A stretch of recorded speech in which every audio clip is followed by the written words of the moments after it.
Hi everyone, it's Peter Schiff. It's Friday, November 26, 2010. Hope everybody had a very happy Thanksgiving.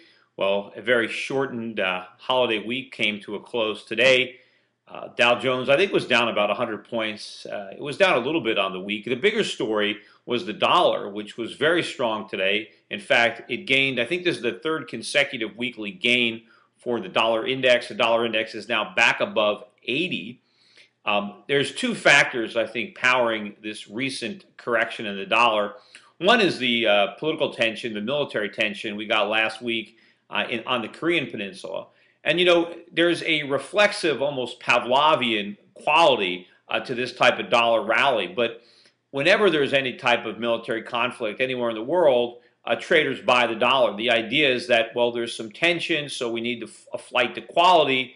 And for whatever reason, the dollar is perceived as representing that quality. So when you're nervous about something and then you're seeking refuge, they still seek refuge in the dollar, maybe because it works. They're going to keep doing it until it doesn't work, because it certainly doesn't improve the fundamentals for the U.S. economy or the U.S. dollar just because there's military action going on in Korea.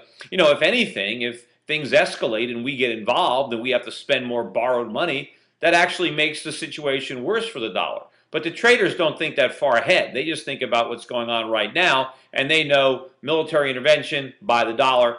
Of course, when the tension subsides, the rally fades as well. But I think what's more underpinning the dollar's rally today is the fact that right now, between the beauty contest between the euro and the dollar now looks less ugly to the short-term traders. Because once we, decided on this QE2, now all of a sudden focus is not on the dollar right now. It happens to be on the sovereign credit problems escalating in Europe. First you had Ireland and the problems there. Now Portugal is right in the spotlight.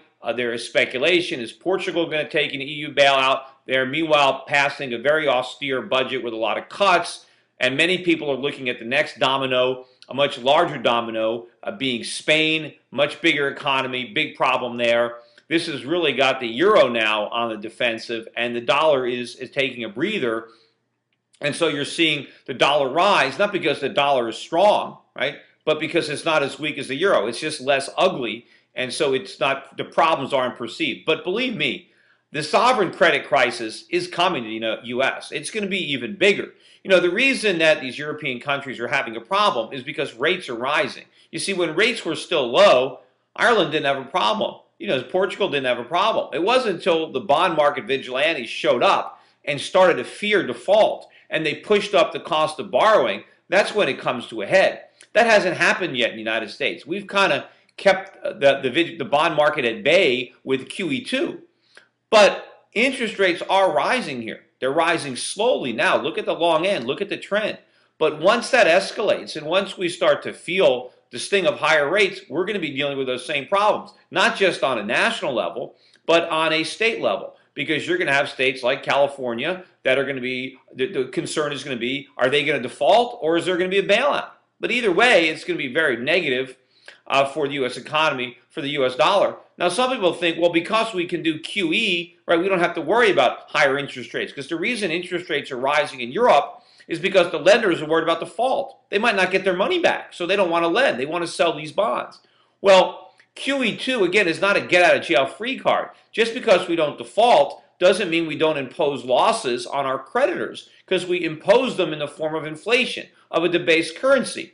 And creditors will sell U.S. bonds when they fear inflation the same way as when they fear default, because they still don't get their money back, especially from the perspective of a foreigner who immediately sees the loss in purchasing power when he has to repatriate his maturing U.S. bonds back into his home currency. So the inflation premium can be just as big as the potential default premium. So for now, the U.S. is the sideshow. The center ring, again, is Europe. But this will fade, because if you look at the two situations, the Europeans' problems are not as bad. They're bad. That's why, the euro is not my favorite currency. But they are not as bad as the U.S. And beneath the surface, yes, you've got problems in the smaller countries, but Germany is in much, much better shape. and is able to carry the load. Whereas in the United States, you don't have that situation. Also, I want to talk a little bit today about, this is Black Friday, right? The day that we all go out and shop, and you look at the news coverage. First of all, imagine how this plays in Europe. They've got austerity, right? When they have budget problems, they have these austerity measures. What does America do? We go shopping. But the idea that somehow Americans going to the mall is a sign that the recession is over, that our economy is powering back. I mean, it's not our economy that's growing. It's the economies of all the nations that put all those goods on the shelves that we're buying. I mean, all we did is show up and carry them home. But we are going into debt to buy these products. People are buying products on credit cards. That's not economic growth. Now, maybe some people aren't using credit cards. Some people have extra cash because they're not making their mortgage payments anymore. They're not paying their property taxes. But that means that the banks are losing all this money. This shopping isn't free. It's going to cost us money in the long run. But meanwhile, we're in trouble. I mean, a lot of the people who you see, marching through the malls, with these big LCD screens popping out of their shopping carts, some of these people might not even have jobs. And the ones that do have jobs, their jobs could be at jeopardy. Why are they shopping? Why aren't they saving? And, there are a lot of people, they've got no home equity anymore, right? The real estate market isn't back. So these guys are underwater. They have car loans. Some of them have credit card debt, student loans. Do we really want to get excited because these people are recklessly going to the mall and buying things that they probably don't need and they really can't afford? Wouldn't our economy really benefit if we were saving this money? And the whole idea that this is about Christmas. I mean, you look at these people shopping. I don't think they're buying Christmas presents. I think they're buying stuff for themselves. And, it also kind of shows a whole, people say, oh, if we have falling prices, right, the economy is going to collapse with falling prices because no one's going to buy anything. The reason people are waking up at 4 in the morning and lining up to buy stuff is because the prices are falling. Right? They're rushing to buy a sale. They're not going in there because the stores are marking this stuff up. But the bottom line is, though, all these people going to the stores, this is not economic growth. If we really were addressing the underlying economic imbalances, we would be showing up at the banks, putting money into our banking accounts, building up our savings accounts for the future so that we have wealth, not liabilities, so that we can grow the economy, so that a businessman can go to a bank and get a loan to buy that piece of equipment that he needs to produce more products and to provide more jobs. Instead, all we're doing is making sure that the people who are making all the products, that they're making the capital investments, they're creating the jobs because they're getting the profits. They're getting paid for all this stuff. We're just getting stuck with the bill. And maybe we're not paying it today. Maybe we're putting on a credit card. But ultimately, we'd have to put this money back.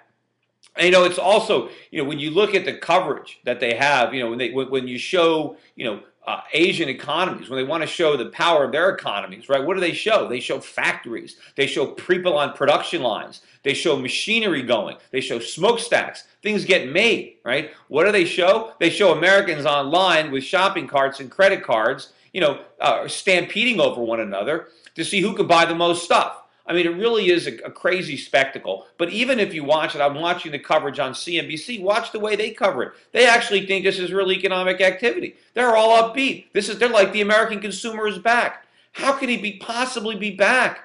As I said, he's got no home equity. He's either got no job or he's about to get laid off. We're facing tax hikes. We're not back at all. And what needs to be back is the American producer, the American saver, the American entrepreneur. Until he's back, our economy's never going to come back.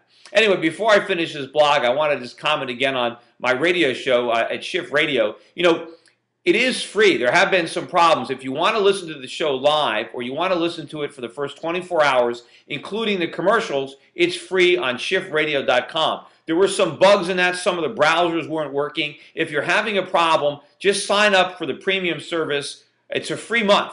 And I'm sure by the time your free month is over, all the bugs will be out. But it's only $4.95 a month if you want to continue. And I think next week starts the video stream. So part of the service on Schiff Radio, if you are a premium member, is you get to actually watch it live. So it's going to be more like one of these video blogs, except it's going to be an hour a day, 5 days a week. So I think there's a lot of value there. Anyway, enjoy the rest of your holiday weekend. And I am doing another live show tonight on schiffradio.com. Take care, everybody.